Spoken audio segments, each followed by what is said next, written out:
the greatest story ever told starts. It's like a Hollywood script. You've got an angel in the room, and Mary's listening to this and going, "Wow, this is not an everyday occurrence."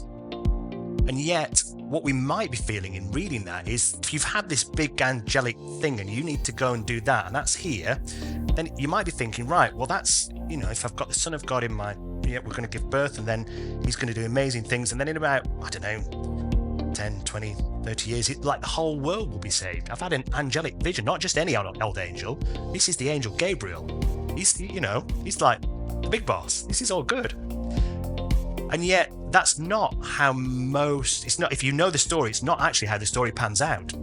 Very quickly, as we get into chapter 2 and chapter 3, and we've got there's a whole, they move to Egypt. They have to move to Egypt to run away from Herod, who's committing infanticide across.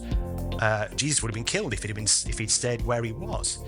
And so you're like, yeah, but we've had the angel. Why do we have to move to Egypt? That's like down here somewhere in this plan. And then even when Jesus is 30, the first of his miracles is at a wedding in Cana, and his mum's saying, but Miriam, she's saying, but you're the Messiah. You go and sort the wine out. And so even she's going, hold on, I had the angelic vision here. Why is he not doing the thing?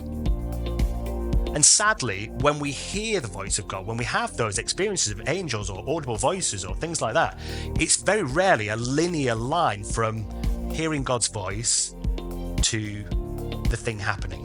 Does that make sense? In fact, any of those stories I read through, I talked about earlier, they're not linear. All the best stories are not linear. We don't start here and just go through the dots and then the end is here.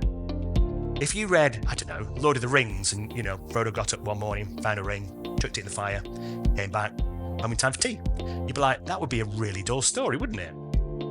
If Danny Champion the World woke up and his dad had a pheasant in the oven already and wasn't hungry that night, he'd be like, oh, well, that was a quick book. Most good stories, most adventures hold a trajectory which isn't linear, and it for me and you as well. If Mary, the mother of Jesus, can hold this trajectory that is full of disappointments along the way, then we might have to too.